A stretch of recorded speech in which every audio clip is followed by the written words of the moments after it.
Pangamba raw ni Pangulong Bongbong Marcos na baka raw balik na rin ni Vice President Sara Duterte yung mga programa at reforma ng kanyang administrasyon kapag siya naging Pangulo sa 2028. Sobrang laking pagkakamali yun. Yung nangyaring unity na yun. Yun ang pinakamalaking pagkakamali na nagawa ng taong bayan, lalo na ng mga Duterte, ang kumampi dito sa mga Marcos. Kung pwede lang talaga ibalik mga insan, nabigin yung panahon, ulitin. Never talaga. Pinapanagot daw ni PBBM yung mga dapat managot sa iba't ibang issue gaya nga ng flood control scandals. Kung totoo yung sinasabi mo, Auntie Claire, na pinapanagot ni BBM yung mga issue na nangyayari dito sa bansa, lalo na yung flood control, eh bakit parang pilit yung pinipigilan na magkaroon ng patawag dyan sa Senado patungkol dyan sa flood control na yan? Nakakatawa talaga to sa Auntie Claire. Manood daw sa press briefing. Naku po, kaysa manood ako sa press briefing, Auntie Claire, tapos panonoodin ka na puro kapag-newsan, kasinungalingan siya sa amin mo, mas maganda pang kumain na lang, o kaya maglaro na lang ng basketball, o kaya matulog na lang, may pakinabang pa, kaysa panoorin ka na puro kasinungalingan yung pinagagawa mo. Walang tama mga sinasabi mo, kundi may tama ka lang talaga.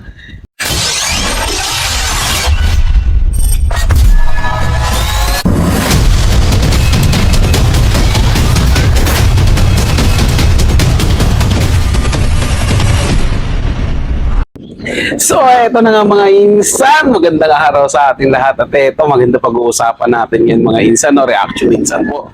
Muling nagbabalik. Pag-uusapan natin ngayon mga insan, yung balita na nangangamba daw si Bongbong Marcos na kung sakaling manalo si VP Sara Duterte, mababago yung reforma. Ano, hindi ko alam kung anong mga reforma yung mga pinagsasabi niya eh. O kahit na anong iniwan niya, wala talaga eh. Wala naman talaga siyang iniwan na maganda. Talagang may mababago. Mababago yung sistema ng pamamalakad. At tingin ko, gaganda yung takbo ng ekonomiya. Yun talaga yung mababago. Pero pagdating doon sa sinasabing reforma niya, ano pa reforma na pinag-aagawa nito ni BBM, na proyekto nga, wala eh. Tapos sinagdag mo pa yung kay Auntie Claire. Grabe si Auntie Claire. Ano mo pinagsasabi nito? Diba? Ano ba sila? May sarili ba silang mundo ni BBM? Sila lang pa nakakakita na merong pag-unlad, merong nagagawang maayos dito sa bansa. Sama niyo naman kami dyan. Saan niyo ba nakukuha yan? Parang ang tindi ng ano niyo tindi ng source niyo Magkano bang ano niyan? Parang ganda ng tamaan sa kinukuhaan niyo, lupit niyo Ay naku mga insan, ito na. Gawin na natin ito ng reaction dahil grabe ang tindi ng pangamba ni BBM. Grabe, mangamba ka talaga kapag manalo si VP Sara Duterte. Dahil panigurado, hindi ka lang sa dahig mapupunta. Talagang mapapatapon kayo. Saan mang lupalop ng bansa kayo dadalhin. Dapat ka sa Mars kayo deliver kasama si Claire Castro. So, ito na mga insan, panoorin natin. Nakangamba raw si Pangulong Bongbong Marcos sa posibilidad na maging presidente si VP Sara Duterte. At live po mula sa Malacanang, una sa balita, Mobile Journal, Julie Paiza. Julie, bakit ka ba ang Pangulo? Pangamba raw ni Pangulong Bongbong Marcos na baka raw balik na rin ni Vice President Sara Duterte yung mga programa at reforma ng kanyang administrasyon kapag siya naging Pangulo sa 2028. Pero hindi raw siya nagsisisi na naging running mate niya si VP Sara noong 2022 elections. Gayunman, sinabi ni PBBM na hindi rin daw niya nakikita pagkakamali yung unity team. Sinabi nga yan ng Ako, sobrang laking pagkakamali yun. Yung nangyaring unity na yun. Yun ang pinakamalaking pagkakamali na nagawa ng taong bayan, lalo na ng mga Duterte, ang kumampi dito sa mga Marcos. Kung pwede lang talaga ibalik mga insan, nabigin yung panahon, ulitin. Never talaga. Never talaga. Hindi mga tao na ganito, hindi dapat pagkatiwalaan. Diba? Ito yung mga tao na tipong kahit anong ganda na ipakita mo sa kanila, kakagatin at kakagatin yung kamay niyo. Mas maganda pa nga mag-alaga ka ng aso kahit paano, kakawag pa yung buntot eh. Diba? Alam mo na ano sa iyo lalambing sa iyo. Mga katulad ng ganitong tao, masahol pa sa ahas. Yun ang tingin ko mga insan Tapos sasabihin, babalik ta rin yung reforma. Ano bang reforma na ginawa mo dito sa Pilipinas? 'Di ba? Bukod sa pagbenta mo ng mga ginto ng Pilipinas at hindi mapaliwanag ng mga pondong nawawala, hindi alam kung saan ang ginamit yun, walang malinaw na proyekto, walang malinaw na programa na napapakinabangan ng mga ordinaryong Pilipino, ng mga maralita, lalo na ang mga manggagawa, yung mga magsasaka natin at mga isda. Yun talaga yung pinakakawawa ngayon Diba mga insan? Nagdagan pa yung pakikipagpunsapon ninyo sa mga oligarko sa biglang pagtaas ng petrolyo natin, ng mga langis natin. Hanggang ngayon, ramdam pa rin natin yung krisis dahil dyan sa langis na yan. Hindi nyo talaga. ulo sa panayam niya sa kanya sa Bloomberg Television. Bok sa press briefing naman ng Malacanang, ipinunto ni Palace Press Officer Claire Castro na may mga pagkakaiba na raw ngayon sina PBBM at si VP Sara. Malaki Una talaga raw dyan, pagkakaiba. pinaglalaban ni PBBM yung karapatan ng bansa sa West Philippine Sea. Pangalawa, nagtatrabaho raw ang Pangulo at hindi nagbabakasyon. Pangatlo, hindi rin daw siya naninira o nagbabanta sa buhay ng tao. At pang-apat, pinapanagot daw ni PBBM yung mga dapat managot sa iba't ibang issue gaya nga ng flood control scandals. Kung totoo yung sinasabi mo, Auntie Claire, na pinapanagot ni BBM yung mga issue na nangyayari dito sa bansa, lalo na yung flood control, bakit parang pilit yung pinipigilan na magkaroon ng patawag dyan sa Senado patungkol dyan sa flood control na yan? Diba? Dahil malalaman kung sino yung ulo malalaman kung sino yung promotor, at saka huwag nyo sabihin sa amin na hindi naninira si PBBM. Dahil kahit wala, kahit hindi sa bibig niya mismo nanggaling yung paninira at pananakot doon sa mga tao, doon yung mga alitoris niya yung gumagawa. Di ba? Isipin niyo, ba't ko naman sa isip ni BBM, ba't ko naman gagawin yan? Ako personal magsasabi, ang dami ko naman tao. Pera pa, ilusin nyo. Ganun yan, di ba? Hindi nyo kami mabubulag, Auntie Claire. Mahilig ka sa fake news, kaya walang naniniwala sa'yo. Sa 100 sinabi mo, Auntie Claire, 101 ang mali dyan. 101. So wala siyang tama. May tama siya, malaki. Sa utang nga lang. Dok, sa usapin naman ng succession, mahalagang nabanggit na napipintong humarap sa impeachment trial si VP Sara. Harapin niya At yan. sakaling ma-convict siya, posibleng pagbawalan siyang tumakbo ulit sa eleksyon sa hinaharap. Bok. Pero Box, sa latest survey ng Pulse Asia, ito lamang Mayo nangunguna pa rin si VP Sara. Anong reaksyon dito ng palasyo? May mahal ng mga tao sa mga Duterte. Yes, Bok, sa lalo Pulse na si Asia VP survey Sara nga, Duterte. nakinomisyon ng Strat-based group, 51% yung nagsabing iboboto pa rin nila si VP Sara sa pagkapangulo kung ngayon idaraos yung eleksyon. 41% naman yung nakuha ni Naga City Mayor Leni Robredo na nauna nang nagsabi na hindi raw siya tatakbo.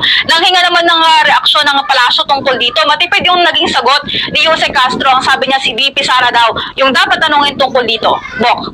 Okay, may tugon na ba si VP Sara naman doon sa pahayag ng Pangulo? Sa ngayon wala pang pahayag si VP Sara, no? Pero Bok, ang rumesbak para sa kanya, yung kanyang kapatid na si Congressman na Paulo Duterte. Hirit niya, imbis na problemahin daw ni PBBM kung sino yung mga pwedeng bumura sa kanyang legacy. Ang mas malaking tanong ay kung may legacy nga daw ba Yun, na matatawag tama. kong May Pangulo. legacy ba? Ang buwelta naman dyan ni Jose Castro, wala raw alam si Congressman Duterte sa mga tagumpay ng administrasyon. Pakinggan natin yung pahayag ni Jose Castro. Mas maganda po sana manood siya ng press briefing, mga news, mainstream, state-owned media. Lumalabas po kasi na hindi siya updated, Hindi outdated. hindi nagbabasa, hindi nanonood ng news. Nakakaawa naman. Nabubuhay sa dilim, nabubuhay sa fake news, nabubuhay sa sariling imahinasyon. Okay, maiba tayo ng konti. Meron tayong ngayong bisita. May state visit ngayon ang Pangulo ng Vietnam sa ating bansa. Anong napag-usapan nila? Patuloy na muna natin dyan mga insan. Nakakatawa talaga to sa Auntie Claire. Manood daw sa press briefing. Naku po, kaysa manood ako sa press briefing, Auntie Claire, tapos panonoodin ka na puro kapag-newsan, kasinungalingan sinasabi mo, mas maganda pang kumain na lang, o kaya maglaro na lang ng basketball, o kaya matulog na lang, may pakinabang pa. kaysa panoorin ka na puro kasinungalingan yung pinagagawa mo. Walang tama mga sinasabi mo, kundi may tama ka lang talaga. Marami sasabihin mo na hindi updated. Makinig ng news. Utang mga news. Ano yung babalita niyan? Puro mga bias yan. Di ba? Wala kang ibinabalitang maganda yan. Basta pag tungkol sa mga Duterte, hindi babalita ang maganda niyan. Puro yung mga alanganing mga balita ang binabalita niyan. Mas mainam pang manood sa mga vlogger eh. Di ba? Ayun talaga, ilalabas nila yung katotohanan, di ba? Huwag lang sa mga vlogger ninyo. Dahil mga vlogger nyo, katulad nyo rin, sinungaling eh. Palibhasa, isang kulto kayo. Isang GC na mahilig sa money. Hindi updated, nabubuhay daw sa dilim. Di ba? Paano hindi updated? Sinusubaybayan kayo niyan. Tsaka, wala talagang proyekto din makita eh. Di ba? Ikaw nga, Tigler, sabihin mo nga kung anong proyekto yung tatak ano talaga, Marcos. Di ba? Ilahad mo nga yan. Di ba? Wala kayong mailalahad dahil wala naman talaga.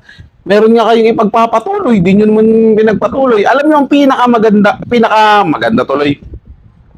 Ang pinakamaiiwan lang na legacy ni BBM, etong flood control scandal, Maharlika Band, gold reserve ng Pilipinas, PhilHealth issue, kumbaga lahat ng may kinalaman sa pera, yan ang maiiwan na legacy niya. Kasi yung hirap ipaliwanag, ang hirap hanapin kung saan pinaggamit yan at lalong-lalo na paano mapapaliwanag yung mali-maletang pera. Di ba? Kung totoo ang pinagsasabi mo, Auntie Claire, napapanagutin ni BBM, pakinggan mo ang panawagan na Senator Marcoleta. Di ba? Huwag niyang hadlangan yung investigasyon sa flood control. Ipatawag lahat ng involved at ipatawag din yung 18 Marines na nagsasabi na sila ang nagdala ng mga maletang pera na yan doon sa paggamit ng flood control na yan. Diba? Lahat yun, walang palalagpasin. At baka sa pagkakataong iyan, maimbitahan at mapilitang umuwi dito si Saldico para linisin yung kanyang pangalan. Basta walang gamitan ng mga pwersa at panggigipit. Diba? Patas na paglilitis dapat ang gawin. Kaso, sa mga ugali ninyo, malabong makakuha ng patas na paglilitis dito sa Pilipinas. Basta kayo ang nandiyadyaan. Dahil puro alipores mo, gigil na gigil babagsakin yung mga kalaban ninyo sa politika. Yun lang naman ang katotohanan dyan. Kung lalaban kayo ng patas, panigurado, lahat yan babalik sa inyo. Masasampal sa inyo yan. Mga insan, dito tayo sa kamilang balita, mga insan. Ito yung sinabi ni maganda rito sa kamila, mga insan. Medyo parang okay yung yung binita yung buwelta ni Pulong dito kay PBBM tungkol dun sa pangamba niya. So ito, panoorin natin ito, mga insan. Umabang si Davao City 1st District Representative Paulo Duterte sa pahayag ni Pangulong Bongbong Marcos sa Pariam sa isang international news agency. Doon po, sinabi ng Pangulo na nangangamba siyang makabangguhin ni Vice President Sara Duterte ang mga polisiya at reformang ginawa ng Pangulo sakaling si Duterte ang susunod na mailuklok sa Malacanang. Saksi si JP Soriano. Sa panayamang news agency ng Bloomberg, ibinahagi ni Pangulong Bongbong Marcos na meron siyang pinangangambahan kung mahalal na susunod na Pangulo si Vice President Sara Duterte. Sabi ng Pangulo, baka raw baguhin o i-reverse lang ni VP Sara ang mga polisiya at pagbabagong ginawa niya sa kanyang termino. Agad inalmahan ng kapatid ng vice ang pahayag ng Pangulo. Sa isang pahayag sa social media, tinanong ni Representative Paulo Duterte ang Pangulo, ano daw ba ang mga reformang sinasabi niyang maaaring sirain o bawiin ang susunod na administrasyon. At dahil malapit na ang State of the Nation address ng Pangulo, baka raw pwede niyang isa-isahin ng malinaw ang kanyang mga nagawa na ramdam ng ordinaryong Pilipino. Tugon dito ng Malacanang. Bakit kailangan bang hintayin ang SONA?